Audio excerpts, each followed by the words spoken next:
more, and I shake my butt. Christopher, I shake my butt. You are in a fight with your vagina. The magnetic force of my dick is pulling the tide in. Don't cut off my dick! No! I got no penis, and I fuck like hell. Female friendship!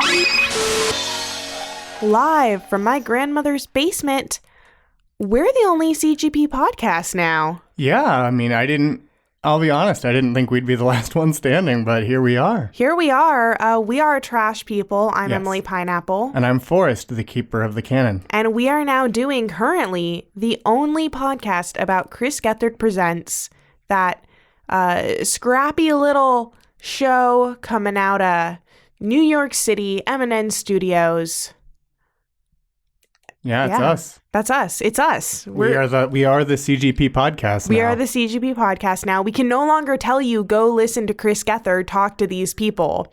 Well, except for weeks when people who have already been on are back. So if Christy's back, we can go, hey, go listen to an episode of the CGP podcast. That's true. I mean, you can hear old ones, but Yes. you won't hear ones about upcoming episodes. We're the only upcoming episode podcast alive right now. I don't know why I'm like pushing this issue. I suppose because it's so surprising. I think it's just, it never occurred to us that the TV show would outlive the podcast. You know? Like it seemed like they'd be one and the same, and when one went, so would the other. And so by that, we would never outlast the other podcast. And I was sort of used to being like second fiddle. Like not even second fiddle. No. We were like 18th fiddle. Oh yeah, no, we're a very distant fiddle. But like now our fiddle is the only one playing. So you're like lying in bed and you're like, I can't really tell what's keeping me awake.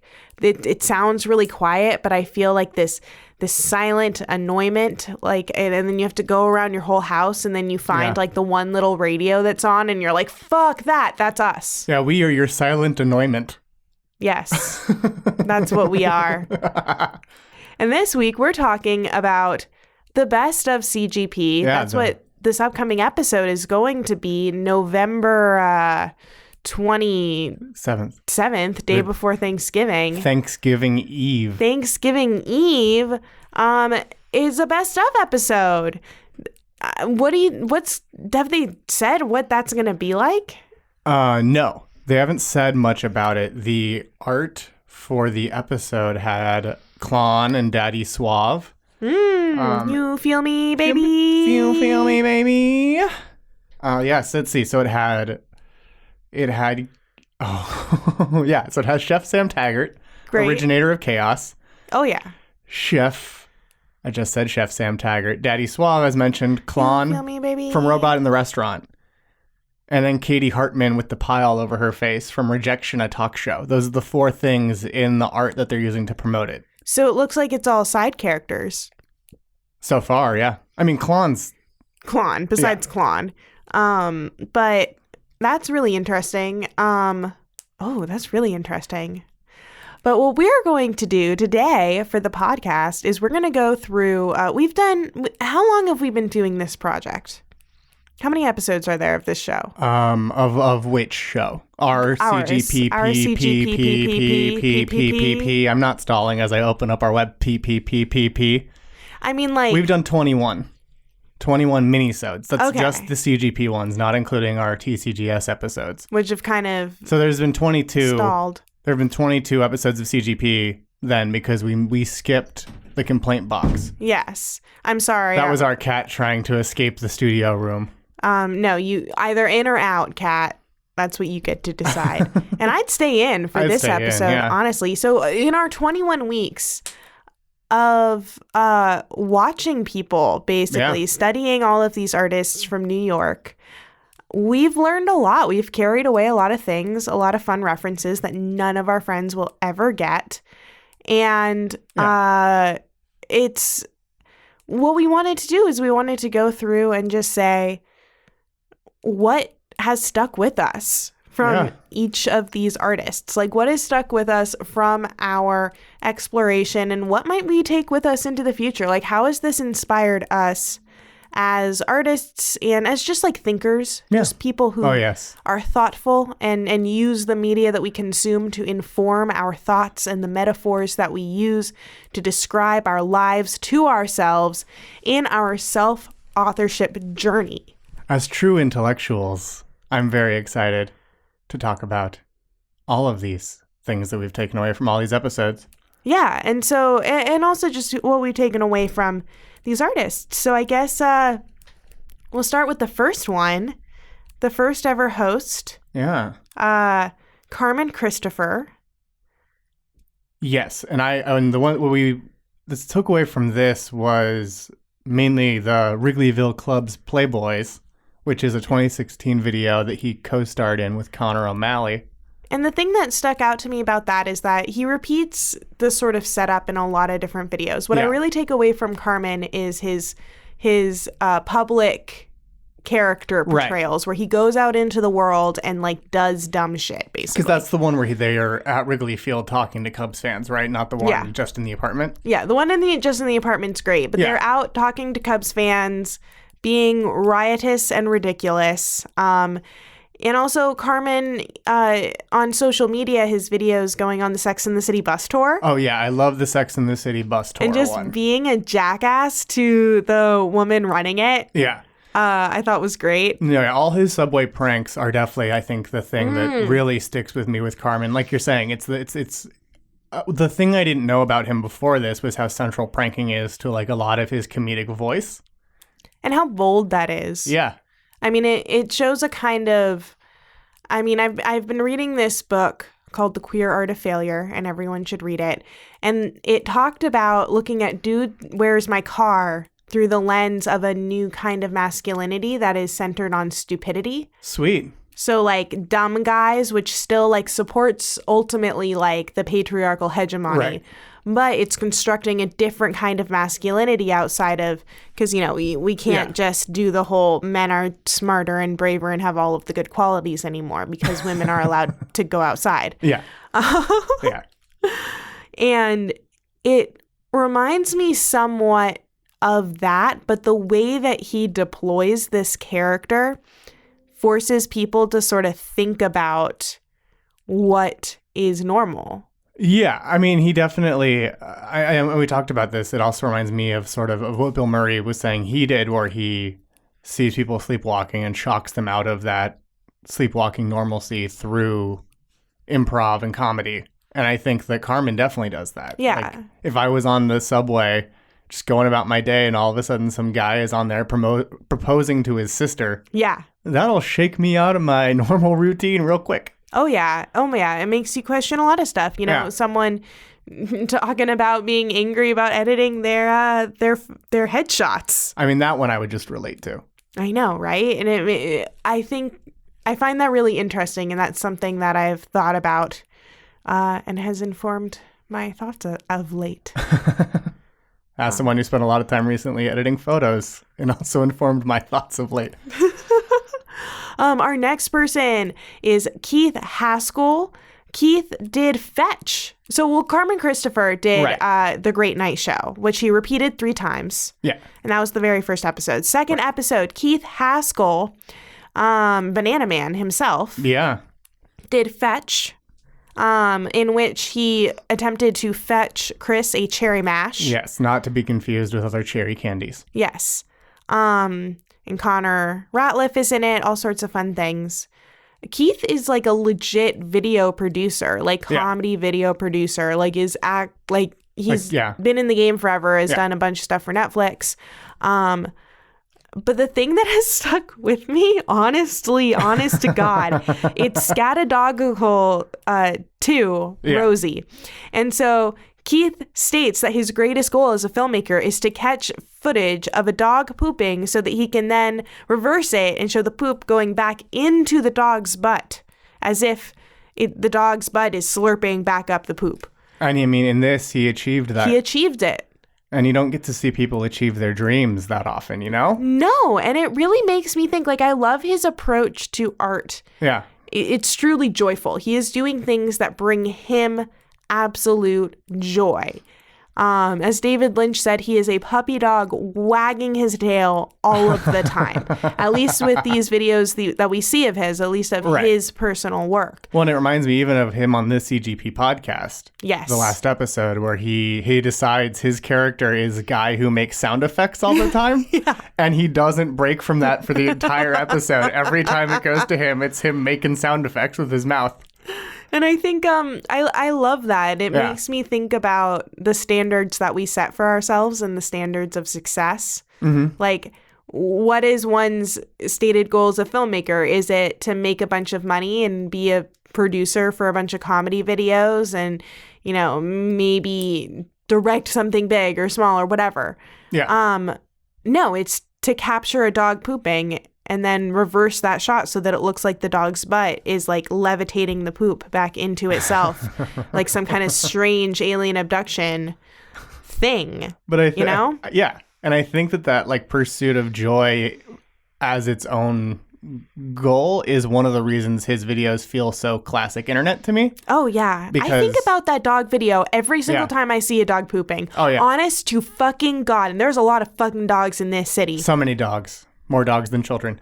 But I think that's the thing. It's like when the internet was new and the videos there were just because people were like, I want to make a fun video.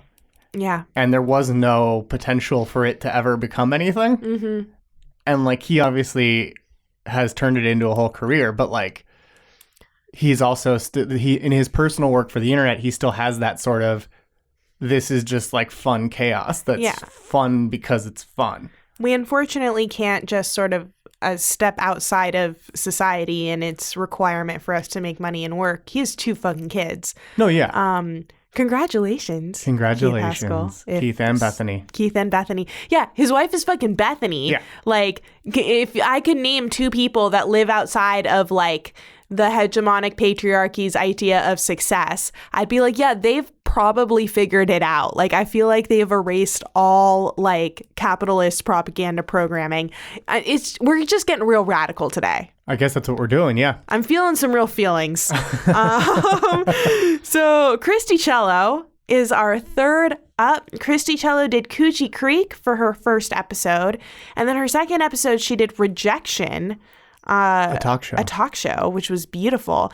And then this latest episode, I Love New York. Honestly, I think New York Christy, it's one of the best things I have ever seen. Oh my God. No, I loved that episode. It blew me away. It blew me the fuck away. But the thing that sticks out most to me about Christy Cello that we learned about her in our research, or the thing that stuck with me, is her roast battle. Me too. I keep thinking about it whenever I see her sort of comedy on social media, or especially with the call with Carmen. I kept thinking about how used to roast battles she is, and I think she weaponizes feeling uncomfortable. Yeah, and I think it helps inform why she reacted to that call the way she did, because he's essentially calling in and doing a surprise roast with the pink eye stuff. It reminds me, sorry, that was our cat again. Disruptive cat today. Disruptive cat. It reminds me a bit of Geth's persona. Oh, yeah. How, like, Geth is like, oh, no, like, all these things are coming apart. Like, people are jumping out at me. And part of the fun is watching him squirm. Part of the fun with Christy is watching her squirm. But she comes out of it with adorableness. Like, her adorableness is what's weaponized. Whereas with Chris, it's, like, his patheticness. Well, I mean, she is his biological daughter. That is true. So it makes sense that they'd have similar awkward styles. Oh, yeah. And she's just great at roasts. What have you thought about? I mean, the roasts really are the thing that have stuck with me. Like, it's the roasts and then her use of Instagram specifically, because she's been really good at using the, like, I'm walking down the street shooting video of myself with a selfie camera on my phone and doing comedy bits using that. Yeah. Like, I think she's a total pro at social media. But then monologuing. Yes. Monologuing. Oh my God, her monologues are like heaven. I've loved the opening monologues on every episode she's done. She's like fucking legit. Oh, yeah. Everyone who has seen any episodes of this who I've talked to, or like I show them like Christie's, they're like, fuck, this woman's legit. Yeah. No, Christy's legit, and Christy's amazing. Yeah. Next up, third, Martin Urbano. Martin Urbano, who hosted Martin Urbano's Comedy Amateur Class. Volumes 1 and 2. Where he taught us all about the art of comedy. He brought us from a comedy 0 to a comedy 1. Yeah, we're comedy 1s now. Oh, yeah.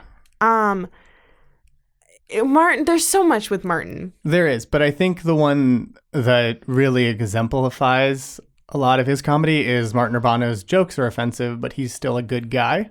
It's one of his sets, right, for Comedy Central? Yeah.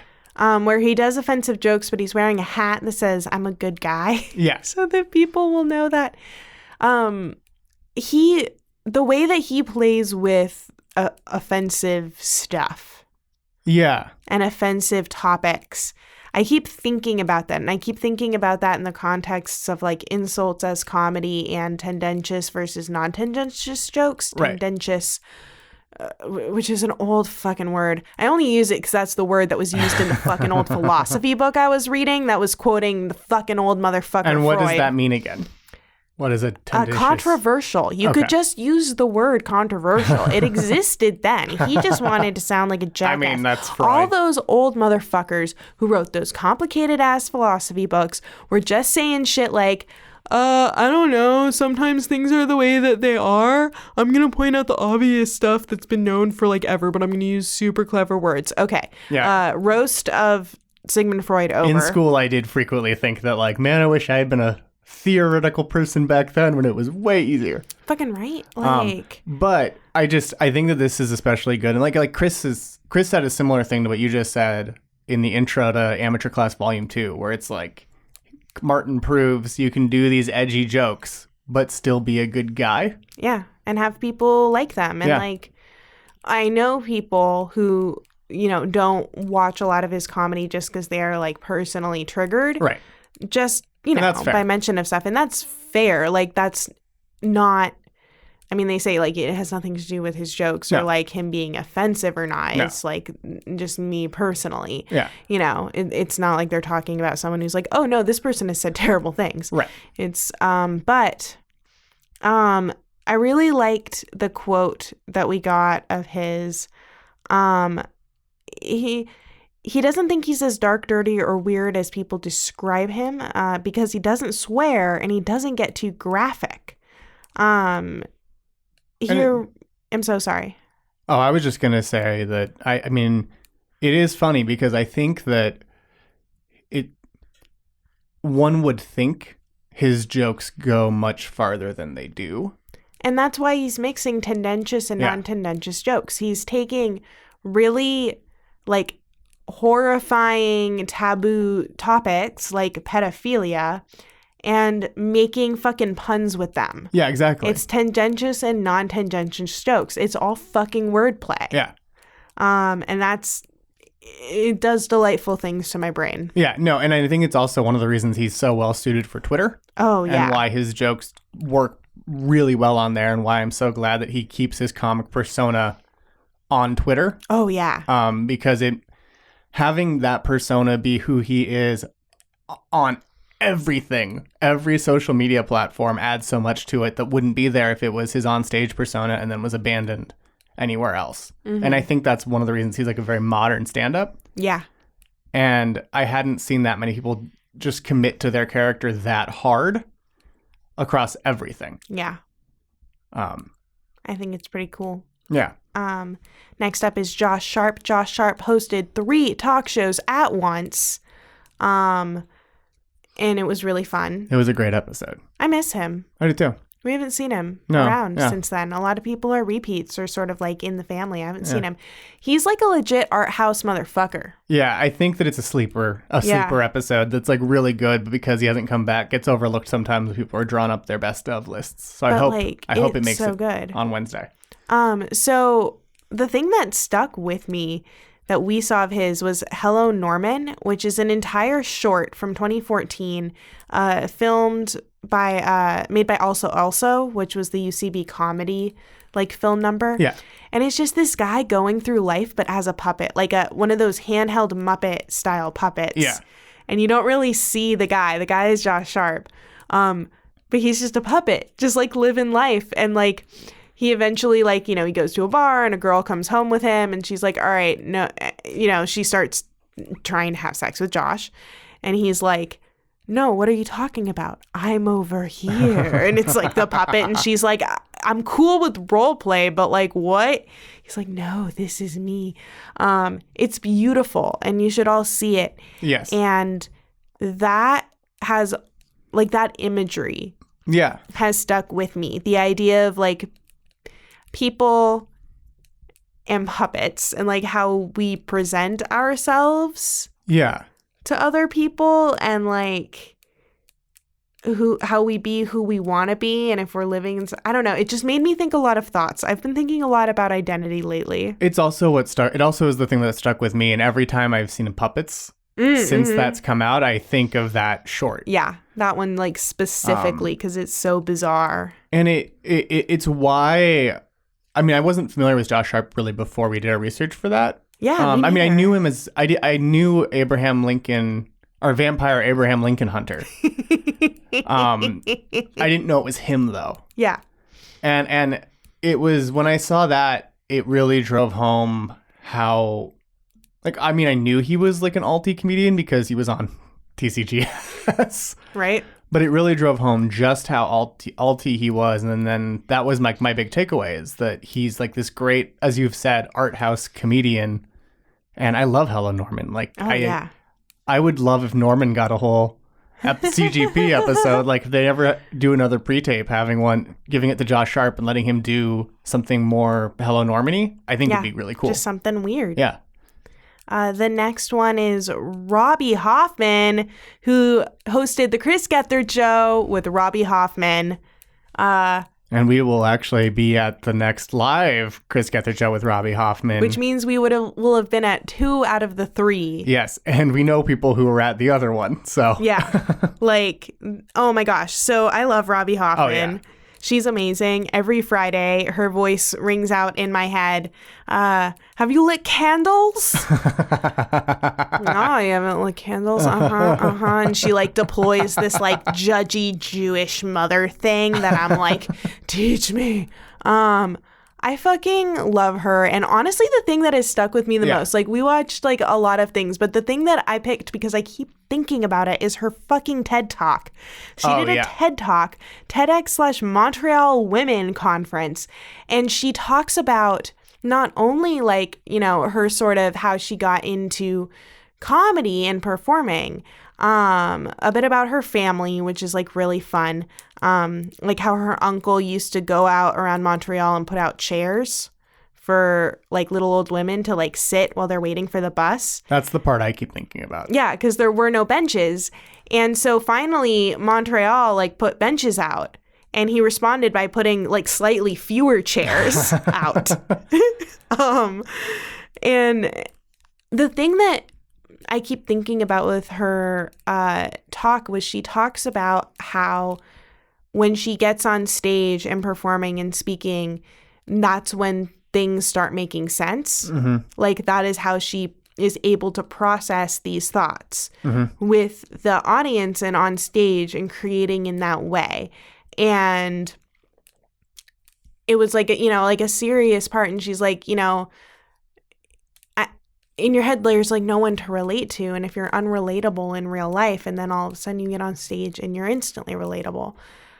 I don't know. I keep thinking about the idea of processing emotions, self, everything, identity, thoughts through performance. I mean, I think that makes sense. And I think it's one of the reasons that she is honestly such an appropriate heir to the Chris Gethard Show. Oh, you're right. It's because Gethard was doing that as well. She's a thoughtful motherfucker. Right, but she's a thoughtful motherfucker in the way that Gethard is. Oh, yeah. As well, because they both use, I mean, it certainly seems like, given career suicide especially, both use performance as a way to like work with and process things. Yeah.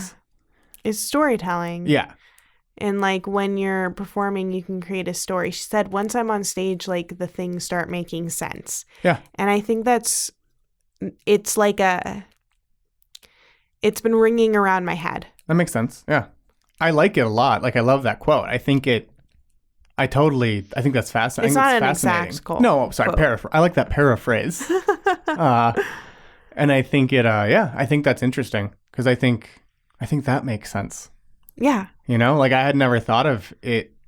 I hadn't thought about that particularly, but I like it. And thinking about her performance style through that lens makes it even more interesting because she is such a bizarre character and the things that she asks people and the things that she puts people through, honestly. Yeah. I don't know. I love thinking about that through that lens of like you're making things make sense on stage. I think that I think you're right that it's especially interesting giving her persona being so abrasive and like shameless. Yeah, and in control. Yes. You know, like it makes sense. Like her character, her stage persona is always the authoritative person, even if you wouldn't on paper expect her to be in that situation. You know, in a very Jewish mother way. Yeah. Like, she's just undeniably in control in the Italian mother way. It feels New York-y to me. Yeah, no. Well, I mean, I think that's, I think it, to this West Coast person, it also feels very New York. I don't know I think it's part of why her whole energy is such a good fit with the TCGS stuff as well. Because, like, it's such a fundamentally New York phenomenon. And then she comes on and her character radiates that like New York archetype, right? Despite not even being from New York. It's beautiful though. And next up, Joe Rumroll, Cartoon Monsoon. She's Mary and he's Joe. Yeah, so that's basically why I picked this. So Joe Rumroll is amazing. He's an adorable boy. He's such a nice young man. As he portrays, and he puts really cute Instagram posts about how much he loves Rachel. Yeah, no, he does. And I also love we rewatched chemistry class over the weekend. Yeah. And there's a time, I don't remember what he says, but he says something like sexual, asks a question that's sexual. Oh yeah. And then goes, actually, no, what? Never mind. My persona wouldn't know about that. Yeah. No, my persona doesn't know about that. Which I love. That was really funny. But that reminded me of Cartoon Monsoon because that is, as wholesome as his persona was on chemistry class, Cartoon Monsoon, like, ramps that up to 200%. Yeah. So Cartoon Monsoon. Yeah, we should explain it. It's a live show that there's some videos of online that he does with Mary Houlihan. Upcoming host Mary Houlihan, that we're going to talk about. She already hosted. But she's coming up again, too. Yeah. Where they do some animation, and it's like a kids show. It's like a Saturday morning kids show, but it's definitely for adults. There's a puppet who drinks. Named Puppet. I think the premise is that you're like in their treehouse and they're showing you their favorite cartoons. Yeah. It's very 80s Saturday morning cartoon. Yeah. And it's hilarious, and he screams at the audience. It's like, I'm Mary, and I'm Joe. I'm Mary, and I'm Joe. Like, he gets, like, I don't know. I just really like that, the way he uses character. Because they both... his persona. They use their physicality and their voices to, like, become cartoon characters in a way that, like, welcomes people into the watching cartoons together thing by being in a world with two cartoon characters and a puppet. He's a human puppet. Yeah. Oh, yeah. He looks like a Muppet. Yeah. Like... That's just what's up. He's like a sweet cartoon character, and I love that. Rachel Pegram. Rachel Pegram was not only in chemistry class, which was the episode where they had people go on blind dates with their comedian friends. Yeah. But she did her own episode, Elegance Hour, which killed me. I'm dead. This is my ghost speaking to everyone because I was murdered by Rachel Pegram by Elegance Hour. Yeah, no, her we mentioned Christy's monologues earlier, but Rachel's monologue at the beginning of Elegance Hour, she just like owns the screen. Tonight's the night that you will kiss your baby Siberian tiger on the tongue. It's my favorite. She writes these one-liners. Yeah. She and Joe. Joe also writes like funny little poems. Yeah. But she clearly writes fucking one-liners like that as well. And they are poetic and beautiful. The way that she like described the like elegant things. I wish I had more of the quotes. I mean, but I love that like that one episode made elegant a joke that we are still using so long after. Oh yeah. But yeah, no, I mean, and then what we wanted to highlight is her song, Black People Contain Multitudes. Which is very funny. There isn't as much of her online. Right. Yeah. Which frustrates me to no end because now that I have gotten like a taste of Rachel Pegram, I need more. Well, good news. National Lampoon Radio Hour will give you a lot more Rachel Pegram. Yeah. I'm very excited. But yeah, there's a video of her singing a song called Black People Contain Multitudes from April 2019. And it's really fucking funny. Oh, yeah. It's jazzy. She has a gorgeous voice. And it's funny the whole time. She talks about how she likes Doctor Who and was influenced by Neil Patrick Harris. And that's really embarrassing, but it's true. But you mentioned the one-liners and that the lyrics of that song also are these funny non sequitur-ish, like, you know, sort of non sequiturs, but like they're linked together very well. Yeah.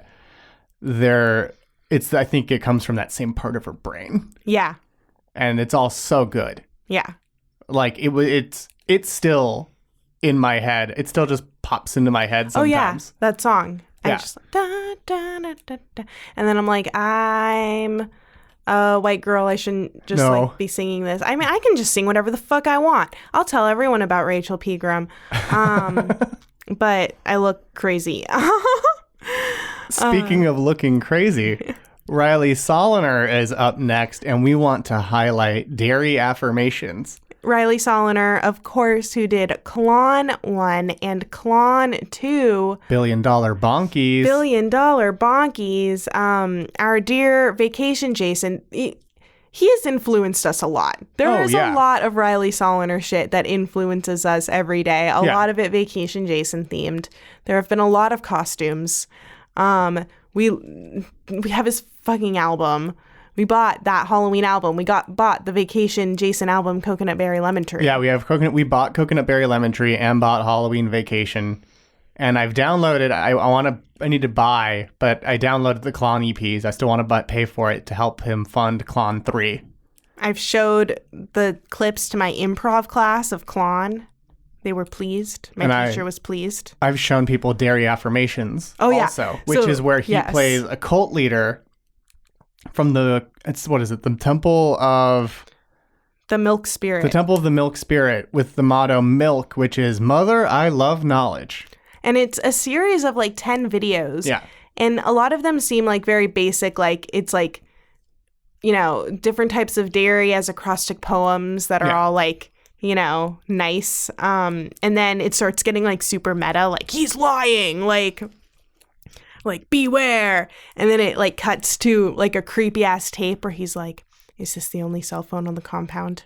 Yeah. Like, oh man, the way that he tells a story through not telling a story. And because the story only really emerges, it's like 6 videos in. Like you have to get through 6 normal ass videos. Yeah. We didn't even expect anything to happen. We just had it on and we were taking notes like on other shit while we were just like letting those autoplay. And then all of a sudden like this weird shit started happening. Yeah. We're like, wait, what the fuck? Wait, what the fuck? Wait. And that's one of my favorite ways of being entertained. Me too. And that's why I've just sort of put it on at multiple parties since we found it and just let it run and seen if people noticed when that turn happens, and they generally have. They've been like, wait, what the fuck? What is this? What did you put on? So you'll have to watch and find out. Yeah. And then he also appeared on the special as the leader of the Milk Spirit. Yes. So yeah, fucking Riley Soliner, our local hero, hometown hero. Yeah, Albany, Riley California's own. Love him. Next up, Leah Bonnema. Leah Bonnema, our stand-up queen. Our book club leader. Book club leader who introduced me to The Last Victim, the entire Charlotte Stone fucking series. I listened to all of them. Yeah, you did. There's time travel in the last one. There's time travel. I mean, it's the thing where I am simultaneously surprised and like, well, I mean, there's ghosts and ghost court and ghost prison. Yeah, there's fucking crazy shit. So this is a series of books. The book club's about the first one, and it is a serial killer ghost romance novel. She picked it up originally because it's like, oh, like Dr. Charlie Stone profiles serial killers, and now there's a new case, and she's like, cool, like badass, great mystery for the plane. Right. And then it becomes a fucking romance novel. Yes, and it gets very explicit. An extremely funny romance novel. There are many things that are like velvet over molten steel. Yes, many things. So many quotes. So many great quotes from that book. The well-groomed strip of pubic hair in the usual place. Yes. So she did that book club with a bunch of great comedians. But we had a lot of fun watching her stuff. She had like one pilot that didn't get picked up. Oh yeah, and there was one like scene. Cute sketches. But we've seen a lot of her stand-up. And the stand-up video that I have repeated constantly since I saw it was she's talking about shaving in the cold weather, and she doesn't shave anymore because she doesn't want to get chapped lips. What lips is she talking about? Oh, it's her pussy lips. What? No, she doesn't say that, but that was what happened in my brain. Okay, so then, I think you left out an important thing that happened in your brain as well. What? Burr, burr, burr. Yes. You definitely heard air horns. Oh, I heard a huge air horn. It went, oh, pussy lips. And then she talks about how she doesn't need to like shave anymore for her partner, because if he wants it, he can find it. And I have used that joke like, you know, at least once a week. It's true. I can confirm. With friends and neighbors. Yeah. I do always credit Leah. I know that no one's going to look her up, though, unfortunately. I have shown the video to a couple people who I thought would be interested. But ultimately, Leah, thank you for making me seem so much more clever and interesting to my friends and family. And if you haven't, you should check out her podcast. Oh, yes. Were You Raised by Wolves? Because I don't know. We didn't know about that when we did our episode about it. It wasn't out yet. Oh, it wasn't? Okay, good. No, it's brand new, and it's so good. Yeah. She is talking with some guy who's very famous and accomplished. It's an Emmy award-winning reporter. Yes, but mostly it's Leo Bonema. No, he's hilarious as well. And he talks about etiquette for the New York Times. And so they receive etiquette questions. Nick Layton. They receive etiquette questions, things like, if you are flying somewhere, like, and your partner is sitting in business class and the other person is sitting in economy, like, what the fuck? Like, how do you deal with that? Like, is that a deal breaker? And they're like, well, it depends, like, how you got the seat. Yeah. Like, at the time she's much nicer. At the time we're recording this, the most recent episode of that podcast is Thanksgiving helpings, talking politics, being vegan, saying grace, bringing Tupperware, and more. Oh, I fucking love it. I love it. I'm so excited. But it's a really, really good podcast, and everyone should absolutely check it out. Next up, Found Footage Festival. Oh, I mean, there's so many things we've loved from them. We have their subscription now. We do right now. We do have their subscription. We bought two of their specials for only $7.99 a month. Yeah. You can watch all those fucking videos. Yeah, and support them. You can watch all the fucking videos, all the footage that they found. Well, you can watch all of their specials and then like a couple selected full VHS tapes, like Rent a Friend, where a guy just talks into the camera as if he's your friend. Oh my God, now we just have the internet. And one of the things that stuck out to us the most from all of the many found footage videos we watched and have since watched even on VCR Party Live, their weekly free YouTube show. The one that stuck out to us is Pet Puri. It's Pet Puri. Oh my God. Also, yeah, the weekly YouTube shows are fucking great, especially to put on in the background. Yeah, it's every Tuesday. While we're drawing and stuff, because it's like you get to listen to like them chat and give like background, and then they like show the video, so you like look up and you watch the video. And there's also fun segments like when they showed all of their driver's license photos, because they have a thing where they do joke driver's license photos every time they have to renew their license. Like one time Nick was a priest. Joe like shaved his head in some weird way at one time, and another time went as like a full gothic vampire. Oh my God. But Petpurri is what we're going to highlight right now. Yeah. So their episode was basically a best of, very similar to their touring show, where they talked a bit and showed like ridiculous videos, and also had people call in and try and like say something. Sneak in a curse? Yeah, sneak in a curse. It was a public access focused version of their stage show, essentially. Yeah. And this fucking dude, this fucking guy, Mark Marone, owns this pet store, and he's like, I'm gonna do a public access show where I bring just all these motherfucking animals. There's like 3 dogs and like 3 cats and there's a tortoise and a lizard. Parrots and a fucking monkey. Like a chimp. Like a little, not a chimp. Like a little monkey. Yeah, like one of the... A little simian like a spider creature. monkey, kind of. Yeah. You know? It's not a like, spider monkey. Fuck with the dog and like a turtle. And then they're falling fucking everywhere because like the desk isn't big enough. And he's like, oh, a cat's on the floor. Like, oh, the bird's in the rafters. I need Hank, come on. And that's the thing. That's why the Petpurri puts off big TCGS energy. Oh, yeah. Because TCGS and Petpurri are both the story of one guy with glasses setting up chaos and then having to keep it in check as it all happens around them. Yep.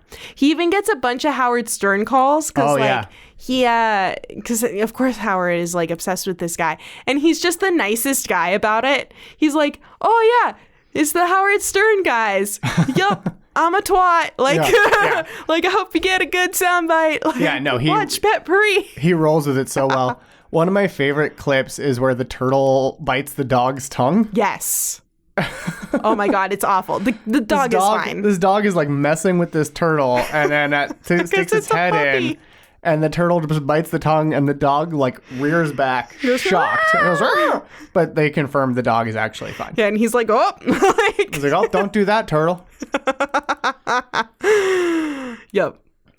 The next show was Carmen Christopher, but we've talked about him. So after that, it was Mary Houlihan and Enchanted Pumice. Oh my God, she did a soap opera. Such an ambitious episode. Multiple sets. A soap opera set in a fucking spa. Yeah, spa and bar where they don't call the police. Yes.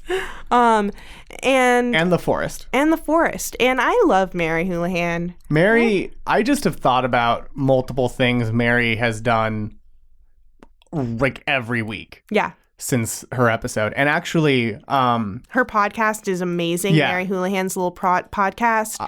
Rachel Pegram was on it doing musical improv. And I just turned 31, and as a nod to the podcast, every time anyone asks my age, I say I turned 30. Wonderful. Which is from one of the Rachel Pegram episodes. It's a bit from Three Little Chickies 3, about where Mary describes seeing a person at an open mic doing that. And it becomes a whole song that is an earworm that will be stuck in your head for the rest of your days, even after you're 30. Wonderful. But you'll love it. Yeah, it'll be good. It's really good. But we're also going to talk about how to paint with Mary. Learn to paint with Mary. So Mary actually went to fucking art school in San Francisco. Yeah. She's a legit animator. She does these fun little sketches. She did them for Comedy Central too. Yeah. Where it's like she's different characters pretending to paint. Often the characters she's painting like come to life and speak with her. Yeah. There's like fucking a puppet who hates on her in one of them. That's the puppet from Cartoon Monsoon. Yeah. There's like it's French. That's why I sound like nothing. And then the animated squirrel from that one. Yeah, an animated squirrel like jumps out and helps her, and like a little bird comes out, and it's very Disney princess style. Oh yeah. And then like the porcupine shits on her. It's very funny. Yeah, they're definitely worth seeing, and they're all like pretty short, little compact things too. Yeah, yeah. And then there's also how to paint with Hot Mary, which is one of her characters. Yeah, it's a great character of hers. She just decided to be hot one day. She just put on short shorts and this belly shirt, and now she's hot. And she wants to marry Derek Jeter. Yeah. And like paints a heart on a picture of Derek Jeter that she has. It's a great way of doing that like dumb slutty character without like putting down dumb slutty girls. No, because she gives Hot Mary like a whole inner life. Oh yeah. Like Hot Mary, yeah, is a real person. Yeah. I mean, yeah. The next episode, like because we've talked about like these hosts, and then we also have them kind of in chronological order. Next was the Elegance Hour, and then it was Amateur Class Volume 2. And then it was Talk-a-Doodle-Doo with Connor Ratliff. Cluck cluck, you're in luck. Cluck cluck, you're in luck. Connor Ratliff's amazing. Connor Ratliff is a big influence in this household. Connor is a huge influence on me. Yeah. For sure. The George Lucas talk show, of which there is not enough online. No. Was like being inside a Forrest's brain. It's true. While we were watching it, I was there shouting out extra references that tied into everything. Yep.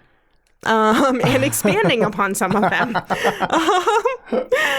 But the thing that I like the most about him is his role as a fucking media scholar with Twitter. He's been doing these cartoon mega threads where it's like all of the different Mickey Mouse cartoons and Donald Duck cartoons and Roadrunner cartoons, and he gives like a little history of it and then like clips from it, and I feel like I'm learning so much. Yeah, I love the cartoon ones. I mean, they're definitely like whenever it pops up in my feed, it's the best thing I see on Twitter that day, without fail. And he's so thoughtful and like in depth with his like research on stuff. It's something that like I haven't seen on Twitter. No, it's there's not really anything else quite like it on Twitter. And he's also recently started including, or maybe not recently, but I've noticed it recently, cells, like pictures of the actual cells that they used in that cartoon. And so that adds this whole other extra like layer to it from about a historical like production and like and then the Disney ass gags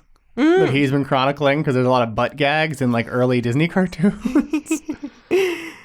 And then he also did it with Elvis Costello, where he like talked about, I think, every Elvis Costello album in the lead up to his latest album. And then Elvis Costello actually like retweeted it on the final day and was like, this is amazing.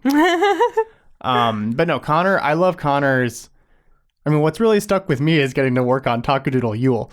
But that's what stuck with me, because I could never, ever imagined I would get to collaborate with Connor Ratliff on something. Like, that was incredible. I was super psyched. We do fan art. Forrest has been doing I've been doing fan art for the past all of the episodes. Yeah. And he did a Talk-a-Doodle-Doo, like... hee-haw inspired logo. And Connor just really fucking loved it. Yeah, Connor was just like... Forrest to do one for Talk-a-Doodle-Yule. He was just like, hey, can I use that as the show logo? And I'm like, yes, obviously. It was just like fucking crazy. And then there was the like, hey, do you want to like do a holiday themed version for Talk-a-Doodle-Yule? And I'm like, yeah, of course I do. Yes. Oh my God, but it's so cool. Yeah. It's so exciting. Yeah. Like I love this art, and it's cool to help this art. Yeah. So speaking of contributing to art, Anthony DeVito and Greg Stone, who did Iron Man 5. Iron Man 5, the movie that they wrote in a week based on a first line, or the title of the movie. Yes. The name of the main character. Mike Fink. An object that has to appear in the movie in the last line. So, and there was something else too, because it was what we said was it had to be Iron Man 5. It had to have Mike Fink. It had to have a Pawn Stars t-shirt. It had to have 2 werewolves. Yes. And then the last line, and that's why Notre Dame fell. Oh, and that's how Notre Dame went down. How Notre Dame went down. Thank you for the correction. Yeah. So it was amazing. It was big TCGS energy. Oh yeah, no, Son of Seinfeld was very TCGS. Yeah. It was really fun. But the things. Okay, so Anthony DeVito is also in a roast battle. Yes, but it goes very differently. It is glorious. He takes so much time because he just doesn't want to be mean. he's like, but it comes from this really genuine place. Like, he's really trying to say the jokes that he came up with, but he like can't stop complimenting her. Yeah, he's against Megan. Because he really respects her. Yeah, he's in a roast battle with Megan Gailey, who is a very good roaster. Yes. It's great. Like at one point, Megan's like, he doesn't even like this. And Anthony's like, no, I like you. It's like, who made him do this? Who made him do this thing? And it's so funny. Yeah, and I love the whole thing where it's like, you're the king of roasters, Megan. Yeah, no, he actually is like, no, but she should win. Like, instead of doing a rebuttal, like, but it's not done in like a pathetic way or in a like, I don't want to participate way. It's done in such a genuine way that it's really fun. Because yeah, it definitely, it feels very strongly like this is not a pre-planned bit he came up with to like dodge having to actually do roasting. Mm-hmm. It feels very much like he got on stage and was like, oh, I wrote all these roasts, but I like Megan. I don't want to be mean. Right? Like, it felt very authentic and sincere in a great way. And then for Greg Stone, we're going to highlight some of the great tracks from his album, The Amazing Greg Stone. Yeah, it's a really, really good album. Yeah, it's a super solid album. And so my favorite track from that album is called Pink Shirt, in which his stepfather assumes that he's gay for wearing a pink shirt. And Greg points out that that is not what makes one gay. And boy, when his stepfather finds out what does, that's a bastardization of that joke. He tells it a lot better. He tells it great, but that is the joke. But fucking check out that joke. And he has other jokes a lot like that. It's a lot of like subverting your expectations, especially because he's such a bro-y looking dude. Yeah. And bro-y delivery dude. But he has these really like sort of thoughtful things that like, I'm like, premise of an 80s joke that's like done to death. Whoa, something totally different. I really liked the joke about the pro-life joke. His grandfather, no, his stepdad. It's his stepdad again. Oh, yeah. Where his stepdad gets mad at his girlfriend for referencing a pregnancy scare and getting an abortion because this family's pro-life. And he points out that his stepdad has hundreds of guns and is way too into the death penalty. So he's really just pro-killing them later or procrastination. Yeah. Procrastination. But definitely like buy the album because it's worth it. It's worth like it. 10 fucking bucks. Yeah. And it's really fun. And it's so good. It's really great. And then our final person, like there were 2 more episodes, but 3 more episodes, but our final original host, not repeat host, Claire O'Kane, another hometown hero. Right. And this one, it was crazy seeing Claire O'Kane on CGP because I remember when Claire O'Kane was a San Francisco comedian and was like one of the big names in the scene here. And then moved to LA and I was like, oh, wonder what happened to her. And she moved to New York. She moved to New York and showed up on CGP. And I was just like, in that original pizza place photo, I saw Claire O'Kane and I was just like, oh, what? Claire O'Kane? Yeah. You were hella excited. I was like, who? And you're like, that chick from like 4 years ago. I'm like, uh-huh. Okay, so her Terrified episode is really good. It is really good. She's amazing. Yeah, no, Claire O'Kane, I'm so glad that she is in a place where her like comedic potential is being supported and recognized. LA was not the place for her. She said, and this is something that has really stuck out to me. Yeah. She said that LA made her feel like she wanted to quit comedy because she was always thinking about how her ideas could become commercialized. Like, how can she sell an idea rather than just making the idea for the sake of the idea? And that's kind of how I felt in LA when I was there. And I didn't really ever conceive of it that way. Like why it sucked the light. I was like, why did I stop making art in Los Angeles? Like that doesn't make any sense, you know? Yeah. Like why did I do less and less art? And I'm like, oh my God, because I was thinking more and more about like, how do I sell this? How do I sell myself? How do I make money doing this? what's the lowest common denominator instead of just thinking about the art, you know? Yeah. And the joy of the ideas. And I loved that also because I never lived in LA, but I think that that's also just one of the strengths of CGP. It's a thing that happens everywhere in tons of art scenes. Oh, yeah.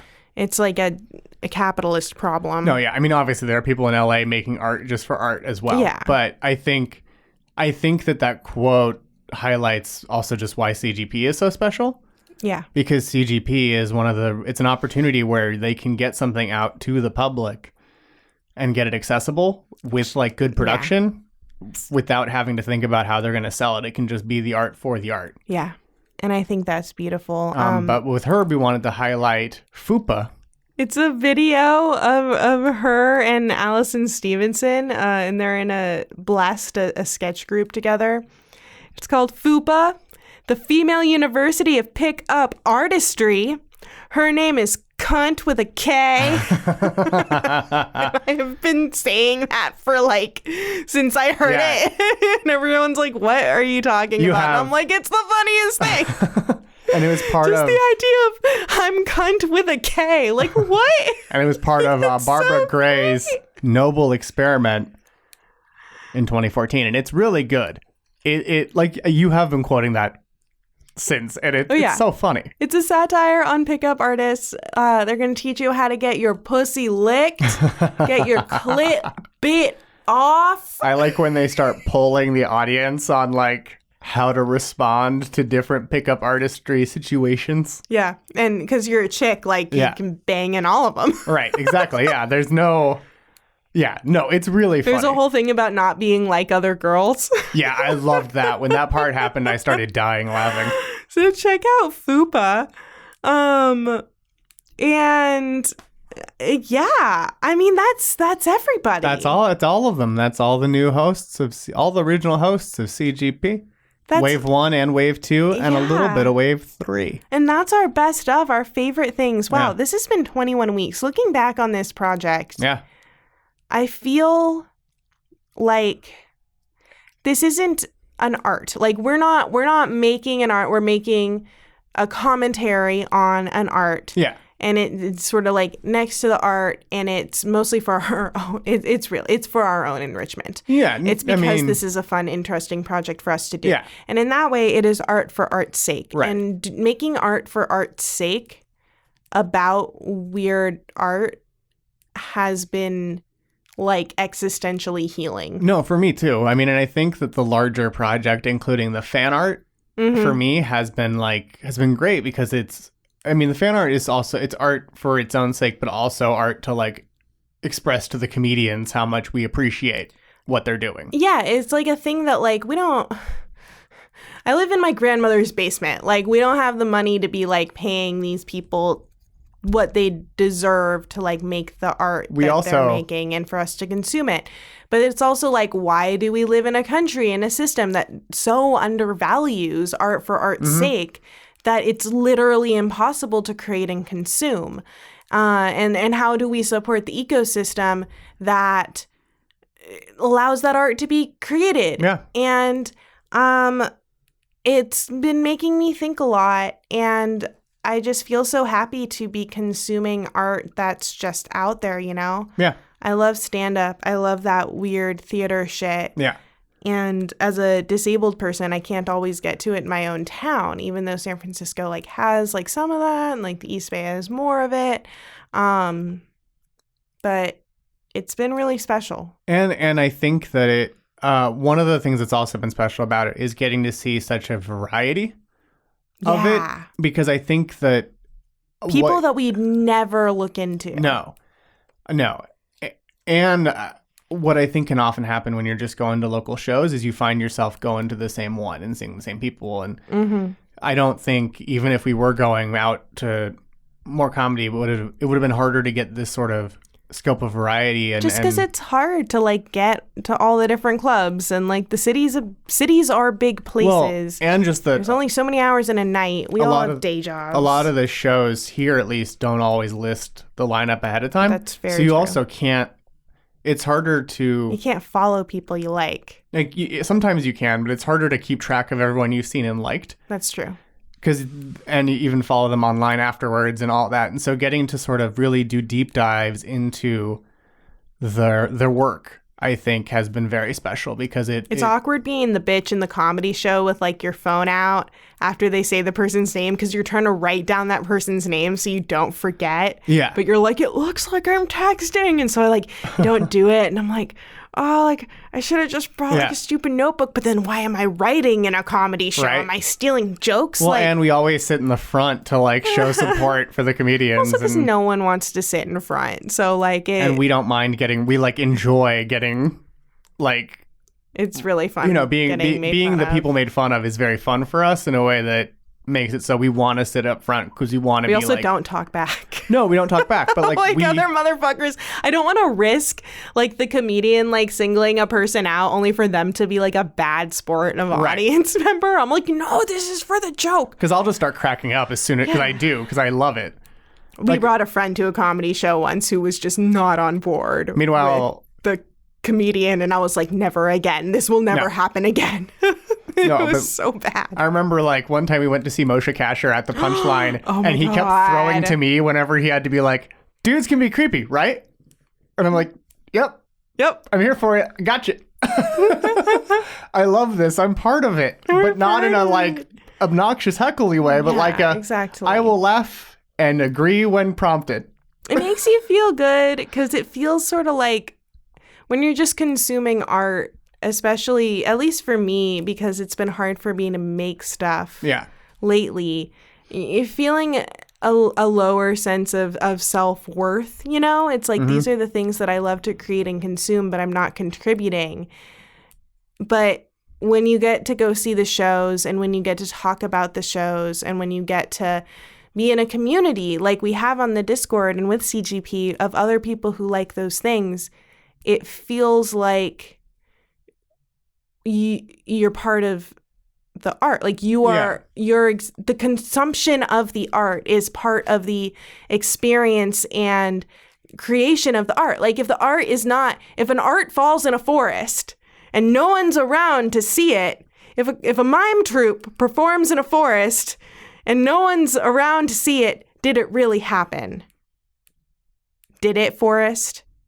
I mean, if it's me, then yes. if I'm the one that if they fell into, then yes. Because I would have witnessed it. No, I mean, I think that I think it's been really good. It's been really rewarding being part of a community around comedy because it just makes the thoughts I have in my head nicer. I feel like when I have thoughts and experiences, especially ones that are kind of annoying, like I now can have references of jokes and bits and things in my head that make me smile that I never would have seen before. Storytelling is an important part of the human psyche. It's sort of how we understand ourselves and each other in history as we tell stories, and that's why stories are so powerful. If you're ever in therapy, they might tell you to rewrite the story of what happened, maybe from a different perspective, this and that, and it can help you get out of loops. Hearing funny stories about like this wide range of experiences just adds to that arsenal. So every time something annoying happens, every time something bad happens, every time just something dumb happens, like boring shit. Yeah. Like boring shit. I can like be at a dog park and thinking about Leah Bonnema telling jokes to dogs. Yeah. And I'm like, heh. And that's a nice feeling. And I think that feeling is the way in which, despite their radically different format, CGP and TCGS are sort of a piece. Yeah. Because TCGS definitely did that for me, like especially in the public access years, but also on the True TV Infusion years. Like it was still that, like it really having that sort of constant community around it, and the show itself really did that for me. Yeah. Like my life definitely turned a corner around the time I got into TCGS, and I do think that the ritual of every Wednesday, I sit down and hop in the chat room and watch it and talk to people about it. Feels like was church. Part of that. Yeah, I mean, yeah. I think it definitely, that's why it's not a cult. I mean, I've never been to church, but it feels like church. It feels like I get to go into the bar where everyone knows your name. Yeah. And everyone chat about the same fucking thing. Right. It's just a much better book club than the Bible. Right. And the rules that we have are chaos. Chaos rules, but also the rules of the Discord, if you look. It's just be nice to each other. But chaos is the rules that we have. I mean, it's a community space where the thing that everyone wants to talk about is cool, interesting comedy. Yeah. Which is like really hard to find. Because comedy is very specific. And that's, I think, a big problem with the way that it's conceived of and used in the bigger society, the like people who get commercial success, the way that comedy, again, the structures that would support the creation of more comedy, i.e. capital being given to the comedians so they can fucking eat and therefore create more comedy, like favors an idea of like broad comedy. Right. Yeah.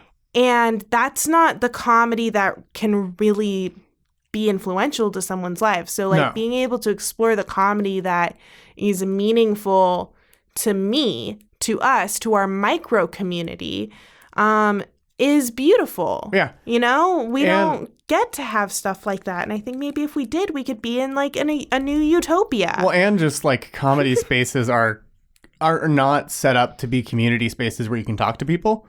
No. Particularly like the club, like at a comedy club, you don't hang around after necessarily and talk to the other audience. members. If you are trying to talk to someone, you're trying to talk to the comedian and express how much you liked their set, not talking to the other audience members because you don't see them week after week. Yeah. Like there have been comedy spaces where that was the case in San Francisco, at least, but not as much right now, at least for me.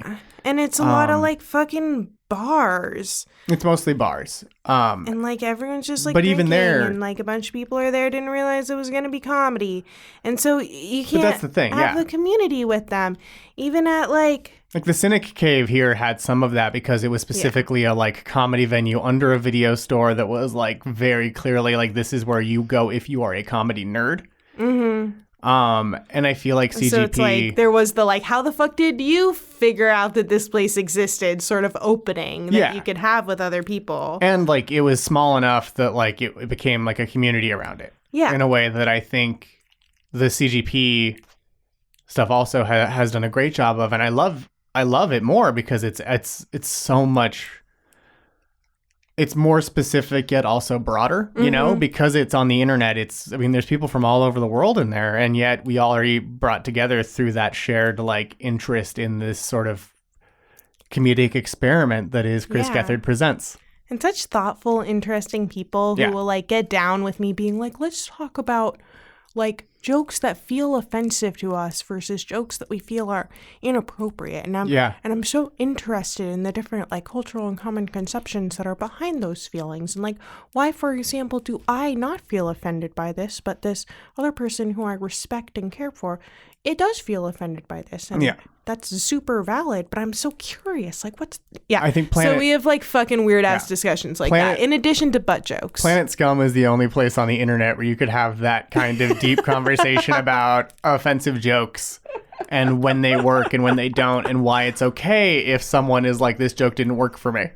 Yeah, and also like, but like from people who are like, I am offended. Exactly, yeah. Like those are the people who are being like, cool, like let's talk about that. And I don't demonize you for not being offended by this joke. And furthermore, I don't necessarily think that everyone should be offended by this joke. Like that's so interesting. Yeah, no, Planet Scum has, I mean, if somehow you're listening to this and are not on Planet Scum, get on Planet Scum. It's the Discord. It's the CGP Discord. Just fucking get there.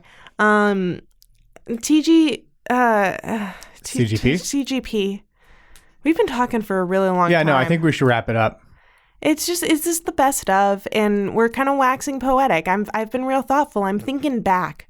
We're reflecting. You know what I think is... Well, it's like Thanksgiving. You're supposed to reflect. It's true. And say what you're grateful for. I'm grateful for this community. I'm grateful for this project. Yeah. I'm grateful for just the experience of being able to do a thing that has zero stakes. No. But we don't even have an iTunes feed. No, we don't even have a fucking iTunes feed. But just like the act of doing a thing every week has created a kind of structure in my life that I really needed and has done so many good things for me. And it's hard to conceive of these things as being important or worthwhile when you're not necessarily doing them, because like we didn't do things for so long, and you're like, oh my God, but like how is this gonna pay the rent? How is this going to help pay the rent? Yeah. How is this going to lead to something else? How is this going to develop this other idea that will pay the rent, or that will get in front of all these people, or this or that, or like at least that's what was running around in my head. That was the struggle that I have had with art and creating art and sticking to projects and completing projects. It's the sense of value and worth and self-worth that I have so wrapped up within the programming of capitalist propaganda. I realized that the thing is the feeling of accomplishment only comes after. You know, you can't be like, this has to do that, because if you can't predict it when it happens. Like some projects will give it, some won't. You can't know ahead of time. And sometimes things that you don't even realize, like it's not the outcome that is what gives me the sense of pride. It's the process. And that's something that is said a lot about improv, that the product of improv is the process of improv. I agree. It's not the show. It's the show. It's the process of the show and watching that process. And I think that that's really fun, and I love that. And I am starting to recognize the value of that and starting to deprogram myself from those things. Yes. Those ideas. Yes, and you know what I think is the best of CGP? Huh. It's the friends we made along the way. Aww. Okay, I'm going to stop waxing poetic about, like, fucking capitalism. What do you expect to see in this best of CGP? Dicks. Penises. You think they're just going to edit in penises? Yeah. That'll be the exclusive to the best of episode? Yeah, it'll be all the penises that we didn't see in the previous episodes that were just off screen. The disembodied penises. A disembodied penis montage. Yes. I like that. Yeah. Penises are people too. And with that, good night and good clon. Good night and good clon, friends. Can you imagine this blessing? You could admit it's weird, right? Oh, it's weird, but that's what makes it special. If we all did things that were normal, life wouldn't be interesting.